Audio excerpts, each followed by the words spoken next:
አልሐምዱሊላህ ሳለን ኖር። አሁን እቺ ልጅ ቀድማክ ነው የሰለመችው። ካንተ በፊት በኋላ መታ ጠየቀች፣ ካንተ በፊት ሰለመች። አው እንግዲህ ያው በጠቀለለ ሳይሆን ባጎረሰ ነው። አጃዬ ምን ይሁን ብለህ ነው? ፊኒሺንግ ላይ እንገናኛለን። እሺ ኡስታዝ መጥቷል፣ ይቀጥልሽ። አሪፍ አይቸኩልም። እሺ ኡስታዝ መጣ መሰል። ኡስታዝ ተመለሰልህ አይደል? ሳልኖር ጥያቄ ተመለሰልህ። ትቀጥላላችሁ ኢንሻአላህ። አዎ መልሰህልኛል ኡስታዝ። ግን ኡስታዝ አሁን ቅድም ዳዊት አመተ ነበረ ግነዩ ለእግዚአብሔር ስመሄር ስመላለም ምህረቱ ያልከው ነበርና አንተ ግን ያንን ትቀበላለህ? አንተ አሁን ያልከውን ዳዊት የሚያመሰግነውን ጌታ ሰማይንና ከዋክብትን ለብቻ የፈጠረውን ጌታ አንተ ትቀበላለህ? ታመልካለህ? አንድ አምላክ ነው ያለው። አንድ አምላክ ነው ያለው። አዎ ያ ኤክስፕረስ የሚደረግበት ነገር ይለያያል እንጂ እንትን ነው። ለምሳሌ ቁርአን እኮ የሚናገረው ነገር አሁን እናንተ አምላክ የምትሉት እና ለአምላክ የሰጣችሁት አትሪቢዩትን ነው እየተቃወመ ያለው እንጂ አምላክ የምትሉትም ማንነት አይደለም። አላህ ምንድን ነው የሚለው በቁርአን ውስጥ? እነዛ ልጅ ይዟል ያሉትን ሊያስጠነቅቅ አወረደው ቁርአንን ይላል። ስለዚህ እናንተም ከሚሉት ነገር ጠራ እያለ ይናገራል። ከሚሉት ነገር ጠራ፣ ከሚመጥኑት ነገር ጠራ ይላል። እናንተ ከምትሉት ነገር ሲል ስለ አንድ ማንነት ነው እያወራ ያለው። ሳልኖር የሚባለው ቀይ ነው እኔ ብዬ ብናገር፣ ጃቢር ደግሞ ሳልኖር የሚባለው ጥቁር ነው ብሎ ቢናገር ስለ ሁለት ሳልኖር አይደለም የምናወራው። ሳልኖር የሚባል ሌላ ሳልኖር ግን ካለ ክርክሯ በቃ ፊሽካው ተነፋ። ክርክር አያስፈልግም። ቀይ ሳልኖርና ጥቁር ሳልኖር ካሉ ሁለት ፐርሰኖች ካሉ ጭቅጭቅ ነው ያለው። ጭቅጭቅ አያስፈልገውም። ሁለት ናቸው ከመጀመሪያውኑ። የኔ ጓደኛ ሳልኖር ጥቁር ነው ብዬ ብናገር፣ ጃቢር የኔ ጓደኛ ሳልኖር ቀይ ነው ብሎ ቢናገር ሁለት ሳልኖሮች ናቸው ያሉት። አያጨቃጭቀንም ነበረ። ያጨቃጨቀን ግን አንድ ሳልኖር ነው ብለን ነገር ግን እኔ ጥቁር ነው ብዬ ጃቢር ደግሞ ቀይ ነው ካለ ከሁለት አንዳችን ተሳስተናል። አትሪቢዩት ያደረገው የወሰፍንበት ወስፍ የተሳሳተ ነው ብለን ነው የምናምነው። ልክ እንደዛ ሆኖ አንድ አምላክ አለ። ያን አንድ አምላክ ወስፍ የተደረገበት የተወሰበበት ወስፍ አትሪቢዩት የተደረገበት የተገለጸበት አገላለጹ ሊለያይ ይችላል ነው። ለዛ ነው እንጂ እኛ እናንተ በባይብል ያለው ከጥንት ጀምሮ የነበረው አምላክ ሌላ፣ ቁርአን ላይ ለረሱል ሰለላሁ ዐለይሂ ወሰለም ሪቪልድ ጅብሪልን ይላከው አምላክ ሌላ ካልን ሁለት አምላክ ነው የሚሆነው። እነዚህ አይነት ትምህርት የለንም። እናንተ የመጽሐፉ ሰዎች ከጌታችሁ ወደ እናንተ የተወረደውን ተውራትና ኢንጂልን እስከምታቆሙ እያለ እየተናገረ ሌላ አምላክ ነው የነበረው ማለት አይደለም። በሱረቱ አንከቡት ምዕራፍ 29 ቁጥር 46 ላይ አምላካችን አንድ አምላክ ነውና ይላል ቁርአን። እኛ ለእርሱ ታዛዦች ነን፣ ሙስሊሞች ነን በሉ ነው ተብሎ የተነገረን። በሱረቱ አለ ኢምራን ምዕራፍ 3 ቁጥር 64 ላይ ደግሞ እናንተ የመጽሐፉ ሰዎች ሆይ በእኛና በእናንተ የጋራ ወደ ሆነው ቃል ኑ ነው የሚለው። ምንድነው ያ የጋራ የሆነው ቃል? ምንድነው? ስለ አንድ አምላክ ነው። ላኢላሃ ኢላ አና ስላለው ነው። ከኔ በቀር ሌላ አምላክ የለም ብሎ ስለተናገረ አምላክ ነው። እናንተ መጽሐፍ ላይ ብዙ ቦታ ላይ ከኔ በቀር ሌላ አምላክ የለም የሚል አንድ ተናጋሪ አለ። ያ ተናጋሪ ያ ማንነት ጥንት የነበረው አምላክ ነው። ለረሱል ሰለላሁ ዐለይሂ ወሰለም ያለችው ቁልና እያለ አለን እያለ አደምና ሐዋን ሲያናገራቸው የነበረ ነቢያቶችን ሲልክ የነበረ በአጠቃላይ የነበረው አንድ አምላክ ስለነበረ ስለዛ አንድ አምላክ ነው ቁርአን እየተናገረ ያለው። ክሌሙም ያ ነው። ይህንን ነው መለየት ያለብህ። በተረፈ ታላላቅ ብርሃናትን የዘረጋ እውነት ነው፣ አንድ አምላክ ነው የዘረጋው። ቅድም ኢሳይያስ 44:24 ላይ ስትናገር ከማዕፀን የሰራ የሚቤዝ ያህዌ እንዲህ ይላል፣ ሁሉን የፈጠርኩኝ ሰማያትን ለብቻ የዘረጋው ከኔ ጋር ማን ነበረ ነው የሚለው። ምን ነበር አይደለም የሚለው፣ ንጽጽሩ ከጣዖት ጋር አይደለም። ማን ነበረ? who was with me ከኔ ጋር ማን ነበረ ነው የሚለው። ኦኬ እንጂ what was with me አላለም። ከኔ ጋር ምን ነበር አላለም። ጣዖታት ምንነት ያላላቸው እንጂ ማንነት የላቸውም። ስለዚህ ከኔ ጋር ማን ነበረ ሲል ስለ ጣዖታት አይደለም እየተናገረ ያለው፣ ስለ ማንነት ነው። ከኔ ጋር ማን ነበረ ነው እያለ ያለው፣ ምን ነበር አይደለም። ስለዚህ ከእርሱ ጋር አብሮ ሌላ ፐርሰን የለም። አኒሁ ከሚባለው ወይም ደግሞ ኤጎ ከሚባለው አንድ ፐርሰን፣ አንድ ሸክስ፣ አንድ ፕሮሶፖን፣ አንድ ፓኒም ከሆነው ከአንዱ አምላክ ውጪ ሌላ ፐርሰን አልነበረም። ስለዚህ ከኔ ጋር ማን ነበረ ሲል እኔ የሚለው ማን ነው? ሳልኖር አብ ነው። እርግጠኛ ነህ? አላሁ አክበር፣ አላሁ አክበር፣ አላሁ አክበር። ከኔ ጋር ማን ነበረ ሲል ማንም የለም ከሱ ጋር ከአብ አብ ነው። ለአብ ነው የሚሰጥ። ግን አብ ነው ማለት መንፈስ ቅዱስን ያገለለ አይደለም። ማንም የለም አለ፣ ማንነት የለም አለ። ማንም የለ ማለት የምድር ጣዖቶችን ሲነጥል ነው። የምድር ጣዖቶች ምንነት እንጂ ማንነት የላቸውም እኮ ይኸውልህ አማልክቶች ነበሩ እንደምታውቀው በምድር ላይ ብዙ አማልክቶች ነበሩ። ማንነት የላቸውማ። እነዛ የአሕዛብ የባቢሎን አማልክት በአጠቃላይ የነበሩት ምንነት እንጂ ማንነት የላቸውም። እኛ እኮ የምናመልከው ከሆነ ቀር አንድ አምላክ እኮ ነው የምናመልክ። እኛ ሶስት አምላክ ነው። ጥያቄው እሱ አይደለም። ኢሳይያስ 44:24 ላይ የተጠቀሱት አማልክት የተባሉት በአጠቃላይ እዛ ጋር የተጠቀሱት ምንነት እንጂ ማንነት የላቸውም። ጣዖታት ምንነት እንጂ ማንነት የላቸውም። ጣዖታት አይሰሙም፣ አይናገሩም፣ አፋላቸው አይናገሩም ስለተባለ ማንነት የላቸውም። ማንነት ከሌላቸው ከኔ ጋር ማን ነበረ ነው የሚለው። ምን ነበረ አይደለም እያለ ያን የሚናገረው ማን ነበረ ካለ ማንነት የለም ማለት ነው። ከሱ ጋር ከእኔ ከሚለው ፐርሰን ጋር አብሮ ማንም ሌላ ፐርሰን የለም ማለት ነው። አይ መዝሙረ ዳዊት ላይ ደግሞ ይናገራል እኮ። መዝሙረ ዳዊት ያለውን እንዴት ታደርገዋለህ? መዝሙር 33 ላይ እኮ ይናገራል። በቃሉ ሰማያትን ሰራ፣ ሰማያት ይነግራ ስብሐተ እግዚአብሔር እያለ ይናገራል። ወግብረ ዲሁ ያይዳ ሰማያት። ሰማይና ምድር የሰራው በምንድን ነው የሰራው? በምንድን ነው የሰራው? ባይብል ላይ ሲናገር በምንድን ነው የሰራው? ወስትንፋሳሁ በጥበቡ በማስተዋሉ በእውቀቱ በኃይሉ በክንዱ በቀኙ በተለያየ ነገር ነው የሰራው። እዛ ጋር መዝሙረ ዳዊት ምዕራፍ 33 ቁጥር 7 ላይ በያህዌ ቸርነት ምድር ሞላች ነው የሚለው። በያህዌ ቃል ሰማያት ተፈጠሩ ነው የሚለው። በዳበር ሎጎስ በሎጎስ ከዛ እርሱ ብለዋልና ሆኑ፣ እርሱ አዟልና ተፈጠሩም ነው የሚለው። እርሱ ብለዋል ሲል ሁን እያለ ነው የሚናገረው። ቃል ነው ሲያወጣ የነበረው። ትንቢተ ኢሳይያስ ምዕራፍ 55 ቁጥር 11 ላይ ከአፌ የሚወጣው ቃል የሚሻውን ያደርጋል እንጂ በከንቱ ወደ እኔ አይመለስም አለ። እንዴ ብሎ ኦሪት ዘፍጥረት ምዕራፍ 1 ቁጥር 3 ላይ ብርሃን ይሁን አለ፣ ብርሃን ሆነ ነው የሚለው። ሁን ሲል ይሆን ነበረ። በሱ በሚወጣው ቃል ነው ሰማይና ምድርን የፈጠረው እንጂ ስለ ፐርሰን እየተናገረ አይደለም። መዝሙረ ዳዊት ምዕራፍ 148 ቁጥር 4 ላይ ሰማያት፣ ፀሐይ፣ ጨረቃ፣ ከዋክብት ምናምን ካለ በኋላ እርሱ ብለዋልና ሆኑም፣ እሱ አዟልና ተፈጠሩም ይላል። ከዚህ አንጻር የምንመለከተው ምንድነው? በቃል እያወጣ በቃሉ ሁን እያለ ይፈጥር እንደነበረ እንጂ ቃል የተባለው እዚህ ጋር ስለ ፐርሰን አይደለም የሚያወራው፣ ስለ ፕሮሶፖን አይደለም የሚያወራው። አይሁዶች በዚህ መልክና ልክ ነው ስለ ዳቨርም ስለ ምንድነው ስለ ሎጎስ እየተናገሩ ያሉት ማለት ነው። ሜምራ ስለሚባለው በአረማይት ሜምራ የሚባለው ሜምራ የሚሉት ስለ ፐርሰን አይደለም የሚያወራ ያለው። ራሱ መለኮታዊ ቃል ሁን የሚለው ቃል ነው፣ ንግረተ ቃል ነው። ይህን ይመስላል ሳልኖር በእርግጥ ይኸውልህ እንዲህ እኮ ነው የሚል የእግዚአብሔር ቃል ቅን ነውና አለ፣ ስራውም ሁሉ በእምነት ነውና ጽድቅንና ፍርድን ይወዳል አለ። የእግዚአብሔር ችነት ምድርን ሞላች፣ በእግዚአብሔር ቃል ሰማዮች ጸኑ፣ ሰራዊታቸውም ሁሉ በአፉ እስትንፋስ እንዳለ አካላዊ ቃል አፉ ቃሉ አካላዊ ቃል እንደሆነ ይናገራል። መዝሙረ ዳዊት 32 በቅንፍ 33 ላይ ቁጥር 5 ጀመረ ብታየው የእግዚአብሔር ችነት በምድር ሞላች፣ በእግዚአብሔር ቃል ሰማዮች ጸኑ። በእግዚአብሔር ቃል ሰማዮች እንደጸኑ ታምናለህ ወይድ? ዕብራይስጡ ብትመለከተው በዳበር ነው፣ ዳቫር በሚባለው ነው፣ በሎጎስ ነው፣ ሁም በሚለው ቃል ነው የተፈጠሩት። እውነት ነው፣ ልክ ነህ። ቃሉ ይፈጥራል አይደለ? ቃሉ ይፈጥራል ሳይሆን በቃሉ ነው የፈጠረው ነው የሚልህ። ሁም በሚለው ቃል ነው የፈጠረው ነው እያልን ያለ ነው። ዳዊት እያለ ነው የፈጠረው ዳዊቱን እንደዛ እያለ ነው የፈጠረው። ከዛ በኋላ ሰራዊታቱም ሁሉ በአፉ ምን ይላል? በአፉ እስትንፋስ። ስለዚህ መንፈስ ቅዱስ ከአፉ የሚወጣ እስትንፋስ አይደለም። ምክንያቱም ከአፍ እየተሸነሸነ ከአፍና ከአፍንጫ የሚወጣ አይደለም።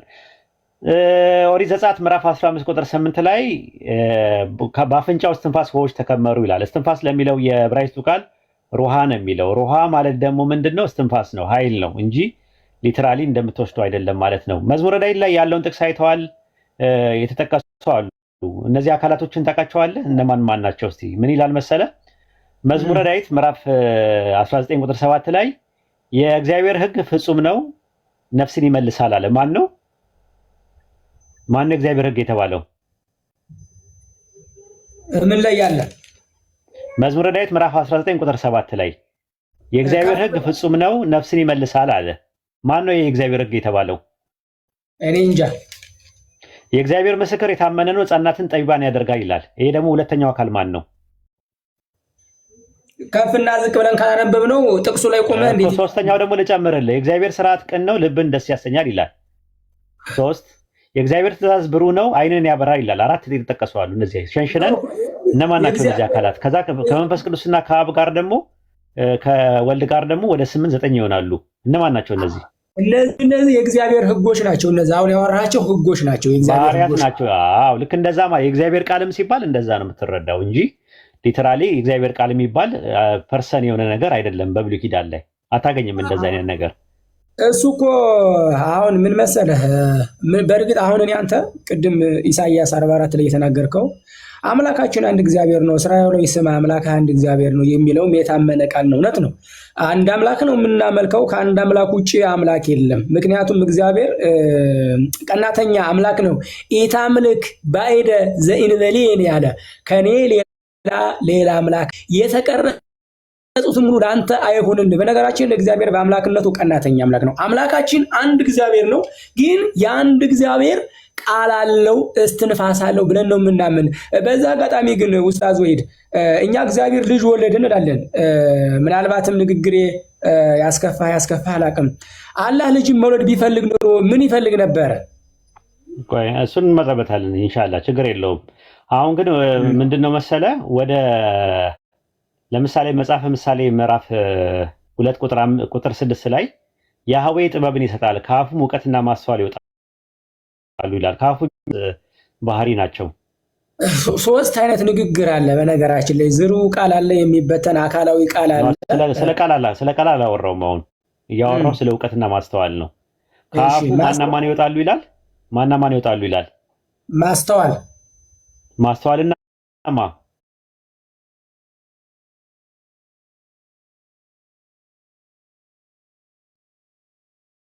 እውቀትና ማስተዋል ይወጣሉ አለ። ማን ናቸው የሚወጡት? ጥበብና ማስተዋል አይደለም። ከአፉ ማን ይወጣሉ ይላል? ጥበብና እውቀት አይደለም። ልድገምልህ፣ ያህዌ ጥበብን ይሰጣል፣ ከአፉ እውቀትና ማስተዋል ይወጣሉ አለ። ማን ናቸው የሚወጡት? ከአፉ እውቀትና ማስተዋል ይወጣሉ። እውቀትና ማስተዋል ራሳቸውን የቻሉ እንደ አብ አካላት ናቸው ወይስ ባህሪያት ናቸው? አይደሉም። እነዚህ አይደሉም። ኦኬ ጥሩ። ከአፉ በሚወጣው ቃል መጽሐፈ ምሳሌ ምዕራፍ 3 ቁጥር 19 ላይ ምን ይላል መሰለ? ያህዌ በጥበቡ ምድርን መሰረተ፣ በማስተዋሉ ሰማያትን አጸና፣ በእውቀቱ ቀላያት ተቀደዱ ይላል። በማን ነው የፈጠረው ፍጥረትን? በማን ነው የፈጠረው ፍጥረትን? በማ አይ ዝጋ። አይ ስለ ቃል አያወራም። መጽሐፈ ምሳሌ 3:19 ላይ እስከ ያ ድረስ ያለው ልድገምልህ አይልም። በቃሉ አይልም። እዚህ ጋር ያለውን ብቻ ንገረኝ። ያህዌ በጥበቡ ምድርን መሰረተ፣ በማስተዋሉ ሰማያትን ዘረጋ፣ በእውቀቱ ቀላያት ተቀደዱ ይላል። በማን ነው የፈጠረው?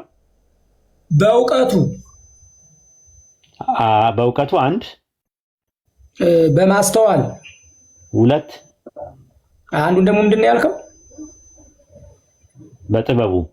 በጥበቡ። ስለዚህ አሁን ጥበብ፣ ማስተዋል፣ እውቀት የሚባሉ ባህሪያት ናቸው ወይስ አካላት ናቸው? እነዚህ አይደሉም፣ ባህሪያት ናቸው እነዚህ አምላክ።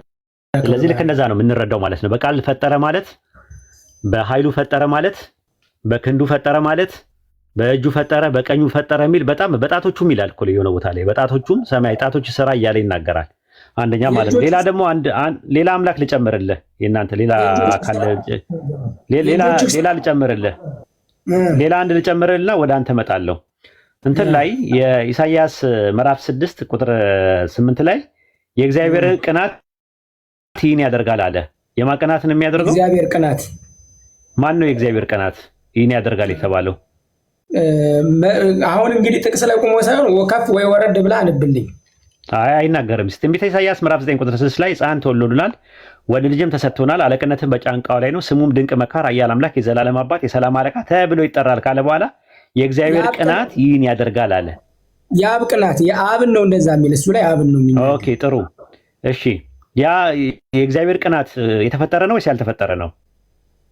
ይሄ ባህሪ ነው። ይሄ የራሱ ባህሪው ነው። ያልተፈጠረ ነው። ኦኬ ዓለም ሳይፈጠር በፊት ነበረ። ለምሳሌ የእግዚአብሔር ቸርነት እንደማለት እኮ ነው። እኔ ቀናተኛ አምላክ ነኝ ይላል እና ቀናተኛ የሆነው ከጊዜ በኋላ ነው ወይስ ጥንትም ነው የሚቀናው የነበረው? ከፍጥረት በፊት ከሱ ጋር የነበረ ነው። ከጊዜ በኋላ የመጣ ማንነት በማን ነው የሚቀናው የነበረው? ያኔ ከፍጥረት በፊት ከፍጥረትና ከፍጥረት በኋላ ብለህ አከፋፍልለት። ምክንያቱም ከፍጥረት በፊት ከማን ጋር ነው የሚቀናው? በማን ነው የሚቀናው? ከማን ጋር ነው አትለው? በማን ነው የሚቀናው እኮ? በፊትም የነበረው ከፍጥረት በፊት የነበረው ባህሪ ከሆነ በማን ነው የሚቀናው? ኦሪት ዘጸአት ምዕራፍ 20 ቁጥር 6፣ ዘዳግም 4:24 ላይ፣ ናሆም 1:2 ላይ ቀናተኛ ነው ይላል። ያህዌ ቀናተኛ ነው ይላል እኮ። እውነት ነው። ከጊዜ በኋላ ነው መቅናት የጀመረው። ፍጥረትን ከፈጠረ በኋላ ነው ፍጥረትን ሰዎች ሲያመልኩ አይቶ ነው መቅናት የጀመረው ወይስ ከፍጥረት በፊትም ራሱ ቀናተኛ ነበረ? ከጊዜ በኋላ የነበረ ማንነት የለውም። አምላክ ስለሆነ የተጨመረ ማንነት የለውም። ስለዚህ መቅናት የሚባለው ነገር ጥንትም ነበረ ማለት ነው። ያልተፈጠረ ባህሪ ያለው ማለት ነው። የራሱ በአምላካዊ ባህሪ ይባላል የምትነጥ። ስለዚህ አካል የለውም። ያ የእግዚአብሔር ቅናት ይህን አደረገ የተባለው አምላክነት የለውም።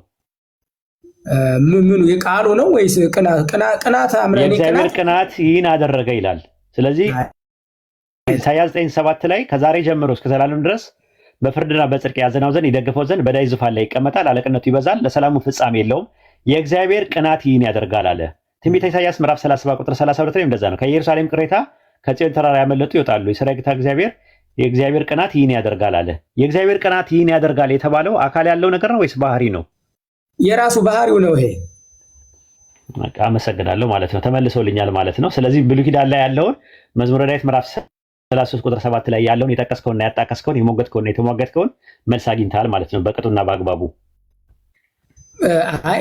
እሺ እኔ የምልህ አሁን ቅድም አንድ ጥያቄ ነበር። አሁን እኛ ክርስቶስ ልጅ አለው አብ ልጅ አለው እንላለን እና አላህ ግን ልጅ ቢኖረው ኖሮ ምን ያስፈልገው ነበረ? ልጅ ቢኖረው ኖሮ አይልማ ቁርአን። አይ ማለት እንደው ልጅ ቢኖረው እንደ አብ አሁን ልጅ ያለው ቢኖረው ኢፍ ተብሎ በኮንዲሽናል ፓርቲክል መጠቀም አይቻልም። ለምሳሌ አንድ ጥያቄ ልጠይቅህ፣ እዛው ላይ ልጠይቅህ። እግዚአብሔር ሁሉን ቻይ አለመሆን ይችላል? ጠቅለህ ልትመልስልህ ይመልስልሃል። ቻይ ነው እሱ ሁሉን ቻይ ነው። ነገር ግን ይችላል ወይስ አይችልም? ይችላል ወይስ አይችልም? ሁሉን ቻይ ነው ግን ይችላል ማለት ለምሳሌ እንስሳ መሆን አይችልም ለባህሪው ስለማይስማማ። ስለዚህ የማይችለው ነገር አለ ማለት ነው። እንስሳ ባህሪው አይደለም ከባህሪው ጋር ለምሳሌ መርከስ ማለት ነው። ባህሪው አይደለም። ለምሳሌ አላህ ሱብሃነሁ ወተዓላ እንዲህ ይላል ሚስቶችን ቢፈልግ ኑሮ ከኛ ዘንድ መጫወቻ በነበሩን የሚላልና ልጅ እንደኛ ልጅ ቢኖረው ያስፈልገው ነበር። መያዝ ነው የሚለው መውለድ አይደለም የሚለው አሱራ ሱረቱል አንቢያ ምዕራፍ 21 ቁጥር 17 ላይ መጫወቻ መያዝ ብንፈልግ ኖሮ ከኛ ዘንድ እንይዝ ነበር አለ። ሱረቱ ዙመር ምዕራፍ 39 ቁጥር 4 ላይ ደግሞ አላህ ልጅ መያዝ ቢፈልግ ኖሮ ከፈጠረው ውስጥ መያዝ ይችል ነበር አለ። መያዝ ማለት ምን ማለት ነው ብለህ ብትል ከሚፈጥረው ውስጥ መያዝ ይችል ነበር ይላል። ቢፈልግ ኖሮ አለ። መያዝ ማለት ምን ማለት ነው ሲባል አዶፕቴሽን ነው። ለምሳሌ ፈርዖን ታስታውስ እንደሆነ ፊርዓውን የሚባለው ሙሳ አለይሂ ሰላም ምንድን ነው ያሉት? ሚስትየው ለምንድን ነው ያለችው? ይሄ ልጅ አድርገን እንይዘው ዘንድ ይገባል አለች። ይጠቅመናል ልጅ አድርገን እናያዘው አለች። እንውለደው ማለቷ ነው? አይ ልጅ የጡት ልጅ እንደሚባለው ማለት ነው። ሞግዚት ልክ እንደዛ ማለት ነው። መጫወቻ አዶፕቴሽን የሚባል ክርስቲያኒቲ ስለነበረ በወቅቱ ሱረቱ አንቢያ ምዕራፍ 21 ቁጥር 17 ላይ ያለው ምን አለን? መጫወቻ መያዝ ብንፈልግ ኖሮ ከኛ ዘንድ እንይዝ ነበር አለ። ከዛ በኋላ ደግሞ ምን ማለት ነው ሲባል በሱረቱ ዙመር ምዕራፍ 39 ቁጥር 4 ላይ መጫወቻ ምንድነው? አላህ ልጅ መያዝ ቢፈልግ ኖሮ ከሚፈጥረው ውስጥ ይይዝ ነበር አለ። ልክ አዶፕት አድርገው ልክ ፈርዖንና ባለቤቱ ሙሳ አለይሂ ሰላምን ልጅ አድርገው እንደያዙት አይነት መያዝ ይችል ነበረ ከፈለገ ቢፈልግ ኖሮ። ግን ይሄ ነገርም ራሱ ተገቢ አይደለም ብሎ ይነግራል ማለት ነው። ስለ መውለድ ከሆነ ግን እየተናገርከ ያለው መውለድ ባህሪው አይደለም። ለሚወልድ ወለሚወለድ ነው የሚለው ባህሪው አይደለም። በባህሪ ውስጥ መውለድና መወለድ የለም። አሁን ለምሳሌ አምላክ ሆኖ መውለድና መወለድ ባህሪው ያልሆነ ማን ነው አታውቀው? አዎ ለሚወለድ ወለሚወለድ ይላል። ግን ነገር ግን ካልተሳሳትኩኝ ሚስትን ብንፈልግ የሚል አለ። እሱ ሌላ ነው እነግርሃለሁ። አዎ እሱ እነግርሃለሁ። መጀመሪያ ግን ሐሳቡ ይግባ። መውለድና መወለድ የሚባለው ነገር ላይ ነው አምላክ ሆኖ ነገር ግን በባህሪው መውለድም መወለድም ባህሪው ያልሆነ ማን ነው በእናንተ? አብ አይደለም። አብማ ይወልዳል በእናንተ ትምህርት እኮ ምን አልከኝ? መውለድ በባህሪው አምላክ ነው፣ ነገር ግን መውለድም መወለድም የሚባል ባህሪ የለውም። መንፈስ ቅዱስ ነው። ስለዚህ መንፈስ ቅዱስ ይወልዳል ይወለዳል አይ መንፈስ ቅዱስማ ግብር የሚባል አለ። የአብ የዘላለም ስሙ አባትነት ነው። የወልድ ደግሞ የዘላለም ስሙ መንፈስ ቅዱስ በባህሪ ውስጥ በግብር ውስጥ መውለድና መወለድ የሚባል ባህሪ አለ ወይ? የለውም። ባህሪው የሱ መስረጽ ነው። አልወለደም አልተወለደም። አዎ አልወለደም አልተወለደም፣ አይወልድም አይወለድም አይደል? መንፈስ ቅዱስ አዎ ሰራጺነት ግን አምላክ ነው አይደለ?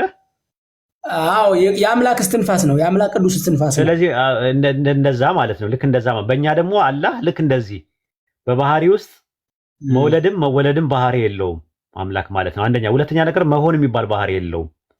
መሆን የሚባል ይሄ መሆን ማለት ካለመሆን ወደ መሆን ነው ማድረግ እንጂ መደረግ የሚባል ባህሪ የለውም። ከተደረገማ አድራጊ አለው እሱ ራሱ ሌላ አድራጊ ሊኖረው ነው። አምላክ ሊበዛ ነው። ስለዚህ አንደኛ ኮዝ ኤንድ ኢፌክት የሚባል ነገር የለውም። ሞናርኪ የሚባል ነገር በእኛ ትምህርት የለም። አሁን ሞናርኪ ኦፍ ዘ ፋዘር ውስጥ በእናንተ ውስጥ ኮዝ ኤንድ ኢፌክት የሚባል ነገር አለ አይደለ? ፕሪሲዲስ የሚባለው ነገር ኮንዲሽናል። እንደዛ ከሆነ አንደኛው ቀዳሚ አንደኛው ተከታይ ይሆናል ማለት ነው። እንደዛ ከሆነ ደግሞ ፕሪ ኮንዲሽናል አለ በኮዝ ደረጃ ማለት ነው። ቀዳሚና ተከታይ የለም በእኛ ላይ አላቸው። ሁለተኛና አንደኛ ተብሎ በቸርች ፋዘርስ ተቀምጠዋል። አንደኛው ወላዲ ነው፣ ሁለተኛው ተወላዲ። አንደኛው አስገኝ ነው፣ ሁለተኛው ተገኝ ነው። አንደኛው መንስኤ ነው፣ አንደኛው ውጤት ነው አይደለ? አይ እንትን ነው መቀዳደምማ ካለ አምላክ አይደለም። ለምሳሌ በጊዜ አይደለማ፣ በጊዜማ አይቀዳደሙም። ክሮኖሎጂካል እኮ ፕሪሲዲስ አላልኩም እኔም። የጊዜ መቀዳደምማ የላቸውም። እንደዛ ከማ ከተባለ ጅማሮ አለው ነው በእናንተ ትምህርት የሚሆነው። ያ ደግሞ ወደ ፍጡርነት ይሄዳል። እንዳስገኝነት ከሆነ ልክ ነህ። አብ ነው አስገኝነት። ጊዜ የለማ እናንተ ከቅድመ ዓለም ጊዜ ስለሌለ መቀዳደም የላቸውም ትላላችሁ። ሎጂካል ነው ልቀበላችሁ። ግን በኮንዲሽን ደረጃ ግን ይቀዳደማሉ አይደል? ኮንዲሽናል ፕሪሲዲስ አለ በመካከላቸው። መቀዳደም የሚባል ነገር የለም። ሞናርኪ አለ። ሞናርኪ አብ አስገኝ ነው፣ ወልድ አስገኝ አይደለም። ራሱ ወልድ የሌለው ነገር አብ ያለው ነገር አለ። ራሱ አብ አስገኝ ነው፣ ወልድ ደግሞ ተገኝ ነው። ራሱ የተገኘው ደግሞ ከአንድ አምላክ ነው። አንድ አምላክ አብ አስገኝ ቢሆንም አባት የማይቀድመው ልጅ የማይቀድመው አባት ይባላል። ለዛ እሱ ችግር የለውም። ራሱ ማለት ዘዳግም 6:4 ላይ ያለው እስራኤሎች ስማ አምላካችን እግዚአብሔር አንድ እግዚአብሔር ነው የሚለው ስለማን ነው የሚያወራው? ስለ አብ ነው የሚናገር። ስለ አብ ቢናገርም ግን መንፈስ ቅዱስን ያገለለ አይደለም። እንኳን ችግር የለውም። ኦሪት ዘዳግም ምዕራፍ 6:4 ላይ ግዕዙ ምን ይላል? ስለ አብ ነው። ግዕዙ ምን ይላል? እኔ እንጃ አላስኩትም። ኦኬ ምን ይላል መሰለ? ግዕዙ ምን ይላል መሰለ? ስማ እስራኤል እግዚአብሔር አምላክነ እግዚአብሔር አሐዱ ውእቱ ይላል። ከዚህ እግዚአብሔር አሐዱ ውእቱ ከተባለው ውጪ አምላክ አለ በባይብል ውስጥ?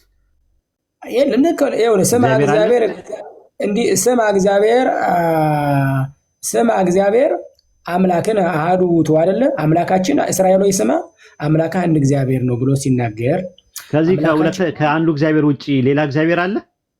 አሁን አምላክነት አይቆጠርም። አሁን ችግሩ አካልንና አምላክነትን ቆጥር ደርበህ አመጣ ነው አይደለም ያልኩ። ከዚህ እግዚአብሔር ውጪ ሌላ እግዚአብሔር አለ ወይ ነው ያልኩ። ከአንዱ እግዚአብሔር ውጪ ሌላ እግዚአብሔር አለ ወይስ የለም? የለም። ኦኬ ጥሩ። ረሱል ሰለላሁ ዐለይሂ ወሰለም ሲወለዱ በ570 ላይ ነው የተወለዱት። በ570 ላይ ነው ረሱል ሰለላሁ ዐለይሂ ወሰለም የተወለዱት። በ570 ላይ ሲወለዱ ኢትዮጵያ ውስጥ አንድ ሰው ተነሳ። ግዕዝ እዝልና ሐራራ አገኘ። ቅዱስ ያሬድ ደረሰ። ቅዱስ ያሬድ በዚቁ ሲናገር ምን አለ? በአንዱ እግዚአብሔር እናምናለን። የአምሌ ሥላሴ ማለት ነው። አዎ ናምን ወናምልክ በአሐዱ እግዚአብሔር እምቅድመ ዓለም ሀለዋል። ከዓለም በፊት በነበረው በአንዱ እግዚአብሔር እናምናለን እናመልካለን አለ። ወነአምን በካሉ እግዚአብሔር አለ። የሁለተኛው እግዚአብሔር ማን ነው? ወልድን ሲያመጣ ነው እሱ። ኦኬ እሺ። ወነአምን በሳልሱ እግዚአብሔር አለ። መንፈስ ቅዱስን ሲያመጣ ነው። ስለዚህ ከአንዱ እግዚአብሔር ሁለተኛውና ሶስተኛ እግዚአብሔር የሚባል እናንተ ጋር አለ? እንደዚህ ቢሆን መለኮትነት ስለማይከፈል አንድ እግዚአብሔር ነው የምንለው። አብ እግዚአብሔር ነው፣ ወልድ እግዚአብሔር ነው። ግን ነአምን ወነአምልክ በአሐዱ እግዚአብሔር እምቅድመ ዓለም ሀሎ የሚለው ዘዳግም 6:4 ላይ ያለውን ነው። ስማ እስራኤል እግዚአብሔር አምላክነ እግዚአብሔር አሐዱ ውእቱ የሚለውን ነው ወይስ ሌላ ነው? ይሄንኛው በአካል ሶስትነትን ቆጥሮ ነው። ያንኛው ደግሞ አምላክነትን አንድ አምላክን እያለ ነው። ግን እንደዛ አይደለም። ቸርች ፋዘርስና የቤተክርስቲያን አበው ይሄንን የሚያመጡት ዘዳግም 6:4 ላይ ያለው አንድ እግዚአብሔር የተባለው አብ ነው ብሎ ነው ያስቀመጡት። እና እኔም እኮ አብ ነው ብያለሁ እኮ አብ ነው። ግን አብ ቢሆንም መንፈስ ቅዱስን ያገለል አይደለም እንዴ? እኔም እኮ አምኜልሃለሁ አብ ነው እኮ። ከሱ ውጪ የለማ። ከሱ ውጪ ከሌለ እዚህ ጋር ወልድና መንፈስ ቅዱስ እዛ ውስጥ የሚካተቱ ሳይሆን ሁለተኛና ሶስተኛ እግዚአብሔር ተብሎ ነው የተቀመጠው። ለምን ብቻ መሰለ አሁን ለአብ የሚሰጡ ለምሳሌ ዮሐንስ ራእይ 1:8 ላይ የመጀመሪያውን ለአብ ይሰጣል። ራእይ ላይ ያሉትን ለአብ ይሰጣል። ዘፍጥረት ላይ ያለው አሁን ደግሞ ቅድም ኢሳይያስ 44 ላይ ያለውም ለአብ ይሰጣል። ነገር ግን እኛ ለአብ ስንል ለምሳሌ እግዚአብሔር ስንል ስመ አካል ነው፣ ሶስትነት ያለበት ነው። አሁን እኛ አብ ነው ስንል መንፈስ ቅዱስና ያገለለ ለዛ ነው አየህ እኔ ክርስቲያን ማልሆንበት ምክንያት ሰምቼዋለሁ። አንድ እግዚአብሔር አለ እያላችሁ ሁለተኛ እግዚአብሔር ሶስተኛ እግዚአብሔር እያላችሁ እየነገራችሁኝ ወደ ክርስትና መምጣት የሚቻል አይመስለኝም። የፈለገ ነገር ቢሆን እንደው የፈለገ ነገር ቢሆን ሶስት እግዚአብሔር አምልኬ ከምሞት አላህን በብቸኝነት አምልኬ ብሞት የተሻለ ነው። እንደው በምርጫ እንኳን ሎጂካል ስትመለ ናምን ወናምልክ በአሐዱ እግዚአብሔር እምቅድመ ዓለም ሀሎ ከዓለም በፊት በነበረው በአንዱ እግዚአብሔር እናምናለን እናመልካለን አለኝ። ወናምን በካሉ እግዚአብሔር ዘምልክናሁ ለአብ ይመስሎ በአምላክነቱ አብን በሚመስል በሁለተኛው እግዚአብሔር እናምናለን አለ። ሁለተኛው እግዚአብሔር ካሉ እግዚአብሔር ብሎ ነው ያስቀመጠልኝ። ወናምን በሳልሱ እግዚአብሔር መንፈስ ቅዱስ ዘይመልክ ሁሉ አለ። ሁሉም በሚሞላ በሶስተኛው እግዚአብሔር እናምናለን አለ። ሶስተኛው እግዚአብሔር እያለኝ ሁለተኛ እግዚአብሔር እያለኝ የተነገረኝ ተመልሶ አንድ እግዚአብሔር የተባለው አብ ነው ብሎ ደግሞ እዚህ ጋር አስቀምጦልኛል። ስለዚህ በቃ ያ በቂ ነው። ሁለትና ሶስት መደበል አያስፈልግም። እስቲ ኡስታዝ ወይድ ለምሳሌ አንተ አሁን ፍጡር አራት ምክንያቶችን የማትመጣባቸው ወደ ክርስትና እንዳትመጣ እንደ ራስ ዳሽን ተራራ ወይም ደግሞ የማይቆረጠም የብረት ቆሎ የማይወረወር የብረት አለሎ የሆነብህ አራት ትምህርቶችን ስትናገር ሰምቻለሁ። ወደ ክርስትና አልመጣም ስትልና መጀመሪያው ፍጡር አላመልክም ብላል። ሁለተኛው ሶስት አምላክ አላመልክም ብላል ደብዬ እና ኤኒዌይስ እኛም የምናመልከው እኮ አንድ እግዚአብሔር ነው። አንተ ያልከውን ሁሉ አንድ እግዚአብሔር ነው። እስቲ ቆይ ልንገራ። እስቲ ቆይ ሶስት ስንልኛ ሶስት አማልክት ነው የምታመልኩት። ሶስት አንድ አምላክ ነው የምናመልከው አካል ነው። አሁን እኮ ችግሩ ወይድ አንተ አሁን እኔ ትምህርቶችን በነገራችን ላይ ስለ ክርስቶስ ፍጹም ሰውነት የተማርኩት ካንተ ነው። ምክንያቱም በጣም ፎከስ አድርገህ ፍጹም ሰውነቱ ላይ በደንብ አይ መጽሐፋችሁ ላይ አንተ ትቀበላለህ አይደል እንዴ? ሰይፈ ሥላሴ ዘሐሙስ ምዕራፍ 5 ቁጥር 22 ላይ ሰለስቱ አማልክት አሐዱ ስልጣን ምንክና ሆሙ ይላል። የአምላክነታቸው ስልጣን አንድ የሆኑ ሶስት አማልክት ናቸው ይላል። ማንን ነው ሶስት አማልክት የሚለው? ሥላሴን ነው የሚናገር። የመጀመሪያው እነዚህ ሥላሴ ሶስቱ አማልክት ናቸው ወይስ አይደሉም? በዚህ መሰረት ሶስት ገዢዎች ነው የሚል ሶስት አምላኮች አይልም ነው አማልክት ይላል። ሰለስቱ አማልክት ነው የሚለው ግዕዙ። አማልክት በብዙ ነው። አማልክት በብዙ ሲል ነው። ለምሳሌ አካልን ነው የሚቆጥር እንጂ እስቲ ቆይ ወልድ የራስ የሆነ እስቲ ቆይ ወልድ እንደው ዛሬ እንደዚህ እንነጋገር ኡስታዝ ወይድ ጊዜም ስላለ ይመስለኛል። ወልድኛ ለብቻው ከአብ ተለይቶ ስፔስ ይይዛል። ወልድ ለብቻው ስፔስ ይይዛል ከአብ ተለይቶ። አልጠየኩም እሱ ላይ እሱን እንመጣበታለን። ምንድነው ቢንግ ኦፍ ምንድነው ሞድ ኦፍ ቢንግ የሚባል ነገር አለ፣ ኩነት የሚባል ነገር አለ። እሱን እንመጣበታለን። ጥያቄው ምንድነው መሰለ?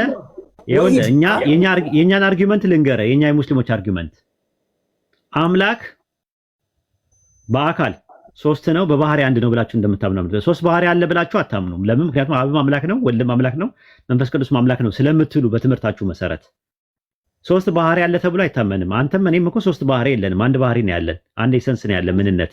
አንተም ሰው ነህ፣ እኔም ሰው ነኝ። የኔና አንተ ምንነት ስንት ነው? አንድ ነው። ነገር ግን እኔ አንተና ጃቢር ስንት ሰዎች ነን? ሁለት ነን። እኔ አንተ ጃቢር ሶስት። ለምንድን ነው ሶስት ሰዎች የተባልነው? ስፔስ ስለምንይዝ አይደለም፣ በአካል ሶስት ስለሆነን ነው። አናንያ አዛርያና ሚሳኤል ስንት ሰዎች ናቸው? እነሱ ሶስት። አንተ ሥላሴን የምትቆጥረው በዚህ በአናንያ ሚሳኤል በሚለው ነው ሥላሴን የምትረዳው። አናንያ አዛርያና ሚሳኤል ሶስቱ ሰዎች የተባሉት አካልን ታሳቢና ዋቢ ተደርጎ እና አዛርያና አናንያ ለየብቻቸው ስፔስ ይይዛሉ ወይስ አይዙም? ለየብቻቸው ስፔስ ይይዛሉ። የነሱ የፈጣሪ አካል ስትልና የሰው አካል ስትል ይለያያል። የፈጣሪ አካል ሲባል ሲጀመር ቆይ አዳምጠኝ፣ ያልተወሰነ ረቂቅ ምጡቅ ነው አይደለ? የሰው አካል ደግሞ ስሉጥ ነው፣ ግዙፍ ነው፣ ውስንነት አለበት። ስለዚህ አንተ የኔ አካል ማቴሪያል ቁስ ስለሆነ አንደኛው በአንደኛው ውስጥ ይኖራል ተብሎ አይታመንም። ለምን? ከሥላሴ የሚለየው በትምህርቱ የሰው አካል መቀዳደም አለው ሲጀመር ጀምሮ። ለምን? በጊዜያት ውስጥ የመጣ ነው የሰው አካል። የሥላሴ አካል በእናንተ ትምህርት ግን ከጊዜ በፊት የነበረ ነው ብላችሁ ስለምታምኑ አንደኛውን በአካል ደረጃ አይቀድመውም። አንድ ይሄ ነው የሚለየው። ሁለተኛ ሞድ ኦፍ ኤግዚስታንስ ላይ ይለያያል። ሞድ ኦፍ ኤግዚስታንስ ላይ በእናንተ ትምህርት አንደኛው በአንደኛው ይኳኳናል፣ አንደኛው በአንደኛው ውስጥ ይኖራል ተብሏል። ለምን? ቁስ ስላልሆነ አንደኛው በአንደኛው ውስጥ የመኖር እንትን አለው፣ ፕሮባቢሊቲ አለው። ይሄ ነው የሚለየን እንጂ በተረፈ እንትኑ የቢንጉ የኛም ቢንግ አንድ ነው፣ የእናንተም ቢንግ የስላሴም ቢንግ አንድ ነው። የኛ ሃይፖስታሲስ የተለያየ እንደሆነ ሁሉ ወይም ደግሞ አቃኒ የሚባለው ነገር የተለያየ እንደሆነ ሁሉ የስላሴም አቃኒም የተለያየ ነው በእናንተ ትምህርት። ስለዚህ አሁን ጥያቄ የሚነሳው ምንድነው? አካልን ታሳቢና ዋቢ ተደርጎ ልክ ሶስት ሰዎች ብዙ ሰዎች እዚህ ግሩፕ ላይ ስንት ሰው አለ ሲባል 570 አለ። ምንን ቆጥሬ ነው 570 ያልኩት ስል አካልን ቆጥሬ ነው እንደዛ የሚሆነው። ሲጀመር ባህሪ አይቀጠርም። ባህሪ ኳንቲቲ ነው ወይስ ኳሊቲ ነው? ሳልኖርዬ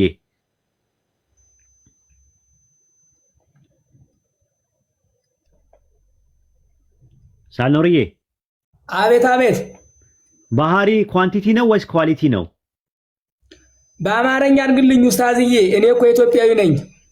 ኦኬ ኳሊቲ ማለት ባህሪ ማለት ነው፣ ፕሮፐርቲ ማለት ነው፣ ጥራት ያለው ነገር ማለት ነው። ባህሪ ማለት ኳሊቲ ነው። ባህሪ አይቆጠርም። ኳሊቲ ነው። አዎ ኳሊቲ ነው። ኳንቲቲ ነው። ኳሊቲ ነው። ኳንቲቲ አይደለም አይደል? ባህሪ። አዎ። ስለዚህ ምኑን ቆጥራችሁ ነው አንድ የምትሉት? ባህሪን ነው ወይስ አካልን ቆጥራችሁ ነው አንድ የምትሉት? አንድ ባህሪ ነው የምንለኛ፣ አካልን ነው የምንቆጥረው። ምኑን ቆጥራችሁት ነው? ባህሪ እኮ አይቆጠርም እኮ ኳሊቲ ነው፣ ኳሊቲ እንጂ ኳንቲቲ አይደለም። ሲጀመር መቼ ነው መቆጠር የተጀመረው? ከፍጥረት ከመጣ በኋላ ነው። ሌሎች ባህሪያቶች ሲመጡ የሱ ባህሪ አንድ ነው ብለን የምንለው የሌሎቹ ስለመጡ ነው እንጂ አሁን ለምሳሌ እኔ ለብቻችን እኛ እያለን አሁን አይቆጠርም ባህሪያችን። ግን የድመት የሚባል ደግሞ ሌላ ባህሪ አለ፣ ሌላ ምንነት አለ። ድመትና ውሻ ከኛ ምንነት ጋር ይለያያል።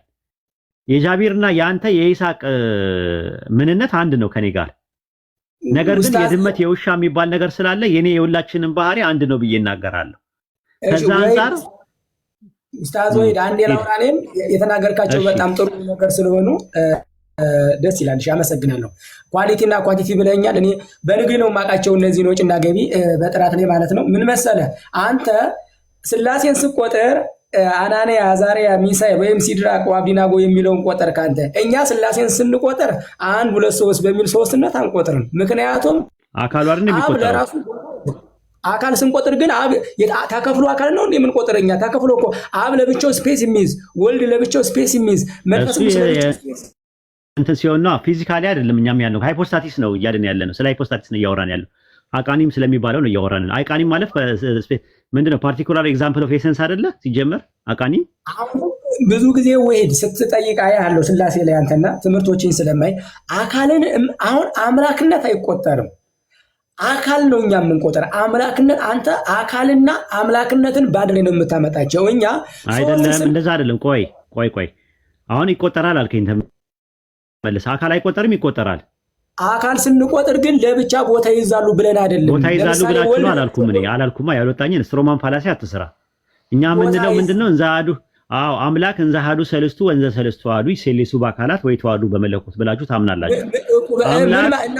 ይሄ ምን ማለት ነው? አሁን ያመጣው ምን ማለት ነው? ይሄ እንዛዱ ሰለስቱ ወንዘ ሰለስቱ አሐዱ። እሺ ምን ማለት ነው? አንድ ሲሆኑ ሶስት ነው፣ ሶስት ሲሆኑ አንድ ነው። በቃ ይሴሌሱ በአካላት እኮ እሱን ነው እኔም እኮ ያልኩት እሱን ነው እኮ። በባህሪ ደረጃ ወይ አዳምጠኝ። አምላክ በባህሪ ሶስት ነው ብላችሁ አታምኑ። አምላክ በአካል ግን ሶስት ነው ብላችሁ ታምናላችሁ አይደል እንዴ? ትክክል። ስለዚህ እንደዛ ነው ታዲያ እኮ ልክ እኮ ነኝ እኮ። ሰለስቱ አማልክት የተባሉት እነማን ናቸው ታዲያ? አሁን አብ አምላክ ነው፣ ወልድ አምላክ ነው፣ መንፈስ ቅዱስ አምላክ ነው። አማልክት ይኸውልህ፣ አምላክ በነጠላ ነው ሀቢቢ ሳልኖርዬ። አማልክት ደግሞ በብዛት ነው አይደለ? ስለዚህ ሰለስቱ አማልክት በአማርኛ ስተረጉሙ ምን ይባላል? ብዙ አምላኮች፣ ሰለስቱ ማለት ሶስት አምላኮች ነው የሚል ነገር ግን አንደኛው ሰይፈ ስላሴ የሃይማኖት መጀመሪያ አይደለም። ሰይፈ ስላሴ እንደዚህማ ብላ አትካደው እንትኑ ማለት ነው። እሺ አጋዕዝተ ዓለም ስላሴ ብላችሁ አታምኑ? የስላሴ ሶስቱ ስላሶች የሚል አለ። ስህተት ነው። ሶስቱ ስላሴዎች ማንም ያለ የለም። እንደዛ የሚል ነገር ጽሁፍ ላይ አታገኝም። ምናልባት በአማርኛ ላይ ሰዎች በተለምዶ ስላሴዎች ይላሉ። ጸያፍ ርቢ ነው ያ። ስላሴ ካልክ በቃ ይበቃል። ስላሴዎች ካልክ ወደ 9 ልታረጋቸው ነው። በመጽሐፍቶቻችሁ ውስጥ ስላሴዎች የሚል ቃል የለም። እኔ አለ ብዬም አላልኩም። አጋዕዝተ ዓለም ስላሴ ብላችሁ አታምኑም ወይስ ታምናላችሁ? አጋዕዝተ ዓለም ምን ማለት ነው? አጋዕዝተ ዓለም ማለት አጋዕዝት ማለት ይኸውልህ እግዚ ማለት ጌታ ማለት ነው። አጋዕዝት ማለት ደግሞ ጌቶች ማለት ነው። አጋዕዝተ ዓለም ማለት ደግሞ ዓለምን የሚገዙ ጌቶች ማለት ነው ትርጉሙ። አካልን ስንጠቁም ይባላል። ነገር ግን ስለዚህ ልክ እንደዚህ በተመሳሳይም ሰለስቱ አማልክት ስትሉ ማንን ታሳቢና ዋቢ ያድርጋችሁ ነው? አብንና ወልድን መንፈስ ቅዱስን። ስለዚህ ሶስት አማልክት አላችሁ ማለት ነው። አብና ወልድ መንፈስ ቅዱስ የሚባሉ ሶስት አማልክት አላችሁ። ሶስት አካል አንድ አምላክ። ሰለስቱ አማልክት ይላላ መጽሐፋችሁ ላይ። ሰይፈ ስላሴውን ያመጣው የሚታረም ነው። አሁን ቢል እንኳን እሱ ዘፍጥረት 1:1 ላይ እንግባ። ዘፍጥረት 1:1 ላይ በመጀመሪያ ኤሎሂም ሰማይና ምድርን ፈጠረ ይላል። በረሺት ባራ ኤሎሂም ኤታ ሸማኢም በኤታ አሬስ ይላል። ይሄ እዚህ ጋር ኤሎሂም የተባለው አማልክት የተባለው እነማንን ነው የሚያመለክተው? አማልክት የተባለው ፈጠረ ሲል አብን ያመለክታል። ኖ አይደለም። አማልክት የተባለው ማንን ነው የሚያመለክተው? አማልክት በብዙ ነው። አማልክት ታለ በብዙ ነው። አማልክት የተባሉት እነማን ናቸው? እነዚህ ጋር ዘፍጥረት 1:1 ላይ ያሉት አማልክት የተባሉት እነማን ናቸው? በብዙ ነው። አብና ወልድ መንፈስ ቅዱስን።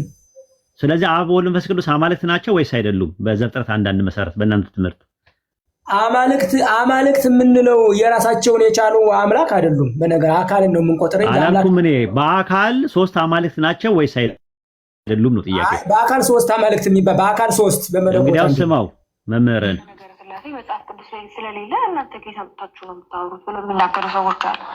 ቤተክርስቲያን ለዚህ መልሶን ስላሴ የሚለው ቃል እንደውም መጀመሪያ የምናገኘው በመጽሐፍ ቅዱስ ነው።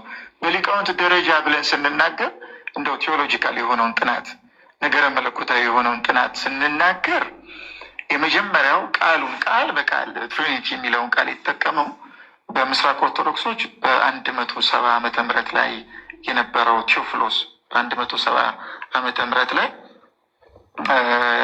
ለመጀመሪያ ጊዜ ቃሉ እንደተጠቀመው ይነገራል።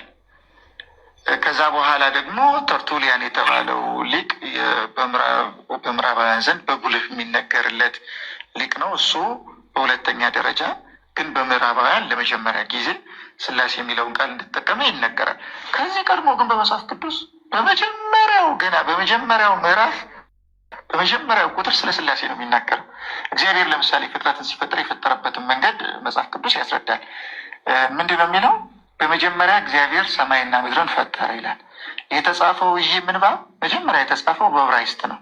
በዕብራይስጥ ሲጻፍ እግዚአብሔር የሚለው ቃል ኤል ብሎ አይደለም የሚጻፈው። ኤል ማለት አምላክ ማለት ነው እና መጀመሪያ ሲጻፍ በነጠላ ቃል አይደለም የሚጻፈው፣ በብዙ ቃል ነው። ብዙ ብዛትን በሚወክል ቃል የተጻፈው በዕብራይስጡ ማለት ነው። ስለዚህ እኛ ስንናገረው በመጀመሪያ እግዚአብሔር ሰማይና ምድርን ፈጠረ ብለን እግዚአብሔር የሚለውን በነጠላ አድርገን ነው የምናስገባው። በምስጢር እርግጥ እግዚአብሔር የሚለው ቃል ሶስትነትን ሊያመለክት ይችላል የሚል ሀተታ ይሰጥበታል። ቃሉን አብ ወልድ መንፈስ ቅዱስ ወደሚለው እግዚ አብ እና ሄር ብለው የሚያብራሩ ሊቃውን ስላሉ ማለት ነው። ግን የቃል በቃል ትርጉሙ አንድነትን የሚያመለክት ቃል ነው እና ግን በዕብራይስጥ መጀመሪያ ሲጻፍ ግን ይሄ ቃል የተጻፈው አምላክን በነጠላ አንቀጽ አድርጎ በመግለጽ አይደለም የተጻፈው፣ በብዙ አንቀጽ አድርጎ በመግለጽ ነው የተጻፈው። ለምን ያን አድርጎ መጻፍ አስፈለገው? ለምን? ስለዚህ ኦሪት ገና ስትጀምር መጀመሪያ የእግዚአብሔርን በአካል ሶስት የመሆን ጉዳይ በማስረዳት ነው የምትጀምረው። ገና በመጀመሪያው ምዕራፍ በመጀመሪያው ቁጥር ላይ ማለት ነው። አየው ሰማው። ስለዚህ ዘፍጥረት 1:1 ላይ በረሺት ባራ ኤሎሂም ኤታ ሸማኢም በኤታ አሬትስ የሚለው የዕብራይስጡ ቃል አማልክት የሚለው ስላሴን ነው የሚያመለክተው ብሏል። ስለዚህ ስላሴ አማልክት ናቸው ወይ ነው? ሶስትነትን ነው በአካል ሶስትነት ነው። ኤሎሂም የሚለውን ቃል ነጠላ አይደለም። ኤሎሄ ማለት ልት ማለት ነው ትርጉሙ እና ኤሎሂም ብዙ ቁጥር ነው። ኡስታዝ ወይድ ኤሎሂም የሚለው ነጠላ ከሆነማ አንድ ነጠላ ብቻ ነው። እኛ እኮ አንድ እግዚአብሔር ስንል አላለም። እንደዛ አይደለም። አዳምጥ መጀመሪያ። ኤሎሄ የሚለው ነጠላ ነው አለ። ኤል ወይም ኤሎሄ የሚለው ነገር እንትን ነው። ኤሎሂም ግን ከሆነ ግን ትርጉሙ አማልክት ማለት ነው። ይሄ ደግሞ ዘፍጥረት 1:1 ላይ ያለው ስላሴን ያሳያል ብሎ አስቀመጠ። ከዚህ አንፃር እኛ ጥያቄያችን ምንድነው መሰለ? ስላሴ አማልክት ናቸው ወይስ አይደሉም? በዘፍጥረት 1:1 መሰረት ኤሎሂም የሚለው ወልድና መንፈስ ቅዱስን የሚያመጣ ነው። ነጠላ አይደለም ያለ። ይሄ ደግሞ አይደለም። እንደዛ አይደለም ያለው። እንደዛ አይደለም። ኤሎሂም ማለት አማልክት ማለት ነው። ሶስቱን አካላት ያመለክታል ብሎ ነው ያስቀመጠው። አካላትንማ እኔስ ምን አልኩኝ እንዴ? አካላትንማ ስለዚህ በአካል ሶስት አማልክት ናቸው ያሉት። አማልክት የተባሉት አብ ወልድ መንፈስ ቅዱስ ናቸው ማለት ነው። አይ በአካል ሶስት በመለኮት አንድ ነው። በመለኮት ሶስት ናቸው ብዬም አላልኩም። በአካል አማልክት ናቸው። አማልክት የሚለውን ቃል ለምን ትጠቀማላችሁ ነው የኔ ጥያቄ። አማልክት የሚለውን ቃል እሺ ችግር የለውም። እዚሁ አንተ ከካድከው ችግር የለውም። ግን በእናንተ ትምህርት ሰለስቱ አጋስት እያላችሁ ሰለስቱ ነገስታት እያላችሁ ሰለስቱ አማልክት እያላችሁን እየነገራችሁን አንደኛው እግዚአብሔር፣ ሁለተኛው እግዚአብሔር፣ ሶስተኛው እግዚአብሔር እያላችሁን ልክ እኛ ጋር ስትመጡ የምትክዱት ነገር አለ። አንተ ችግር የለውም ወጣል፣ ኦልሬዲ ከፍራል ከነሱ ከፍራል ወጣል። ውግዝ ከመ አሪዮስ ውግዝ ከመ ሰባሊዮስ እንደሚሉት ሰዎች ሁሉ ውግዝ ከመ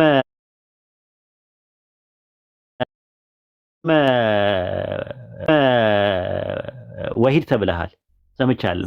ስለዚህ ወጣል እኔ አንተን አመጣለሁ ብዬ ነው እንደዛ የተባልኩኝ እኮ አንተን ሆድህን እንደመብላት ነው። አሁን አንተ እኮ እንትን ነው ድብቅ አጀንዳ ነው ለሙስሊም በኦርቶዶክስ ማሊያ እየተጫወተ ነው ብለዋል።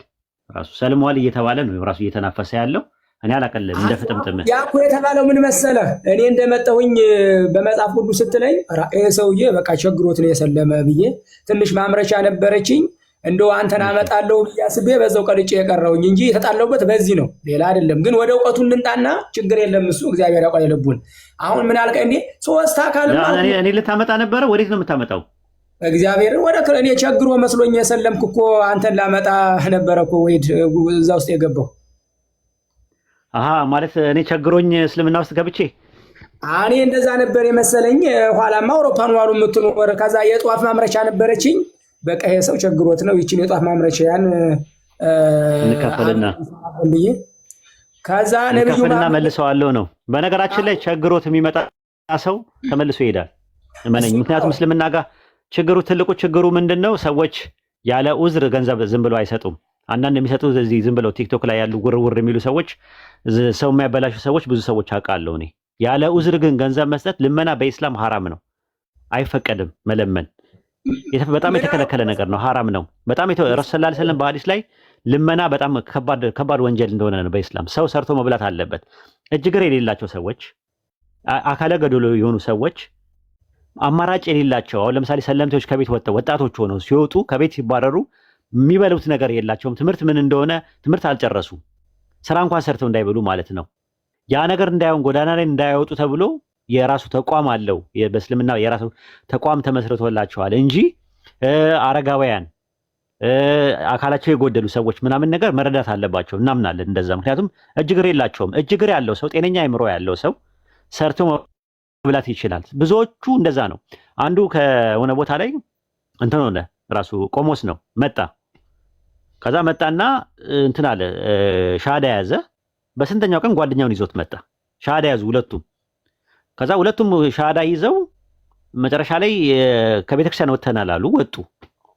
ከዛ ከወጡ በኋላ ምንም ችግር የለውም ተቋም ስላለን በተቋሙ እዛ ምክንያቱም ተባረዋል ከዛ። ስለዚህ ቀለባችሁን የትራንስፖርታችሁን ምናምን ነገር ከዛ የሚከፈለን እዛ ትልቅ ብር ነው ምናምን ብለው 100 ምናምን ሺህ ብር ጠየቁኝ።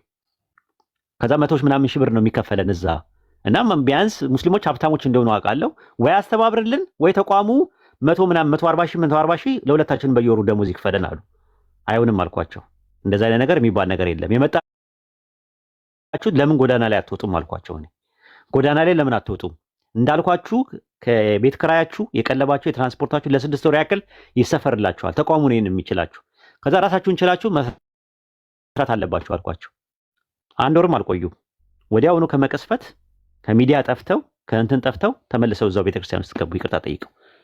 እና እንደዚህ አይነት ነገር የማይሆን ነገር ነው። እኛ ጋር አይሆንም። ራሱ እንደዛ ብሎም የሚያመጣ ሰው እንረዳለን የምትሉ ሰዎች ወላሂ የቂያማ ቀን አላህ ይጠይቃቸዋል። የምትረዱ ሰዎች ሰዎችም በገንዘብ በጥቅማ ጥቅም አፎርድ የምታደርጉ ሰዎች ራሳቸውን ይቻሉ፣ ሰርተው ይብሉ። ለምን ሽምብራ አይበሉም? ዲን ነው። በዲን አይቀለድም። በሚቀለድበት ነገር ይቀለዳል። ይሄ ቀልድ ያለው ፕሮቴስታንት ጋር ነው። ኦርቶዶክሶች እዛ መሄድ ትችላላችሁ ገንዘብ ከፈለጋችሁ። በተረፈ ላኢላሃ ኢለላህ ብለው ሰዎች ከጀሃነም እሳት አመልጣለሁ ብላችሁ እስከመጣችሁ ድረስ ከዛ በኋላ ለምን አትሞቱም? ሰማዕት ሸሂዳን ለምን አትሆኑም? አላህ ዘንድ አጅር ታገኙበታላችሁ። ካልሆነ ግን ወይ አላመናችሁበትም ከመጀመሪያውኑም ውስጣችሁ ኢማን አልገባም። ኢማን ካልገባ ደግሞ ተዉት፣ አትምጡ። እዛው ከኦርቶዶክስ ጋር እንትን በሉ።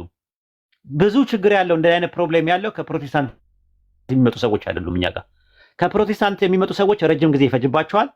ጥርት አድርገው ጥንፍፍ አድርገው በደንብ እንትን ብለው ገብቷቸው ይመጣሉ። ጎበዞች ናቸው የሚሆኑት። ከኦርቶዶክስ የሚመጡ ሰዎች ያሉ ሰዎች ብዙ ጊዜ ከኢኮኖሚ ጋር የተገናኘ ነገር አንዳንድ ይመጣሉ። እንደዚህ አይነት ሰዎች እንዲህ አይነት ሰዎች አትምጡ፣ አትደራደሩ። በሶስት ነገር አትደራደሩ። በሀገር አትደራደሩ፣ በእምነታችሁ አትደራደሩ፣ በእናታችሁ አትደራደሩ። በቃ እኛ ኢትዮጵያኖች የምንለይበት ሶስት ነገሮች አለን። በኢትዮጵያዊነታችሁ አትደራደሩ፣ በእምነታችሁ አትደራደሩ፣ ከዛ ደግሞ በእናታችሁ አትደራደሩ። በአባት አትደራደሩ እያልኩኝ ተደራደሩ እያልኩኝ አይደለም። ይገባቸዋል። የእናትነትን ሀቅ የማይወጣው ነገር ማለት የእናትነት ሀቅ የማይመለስ ነገር ነው።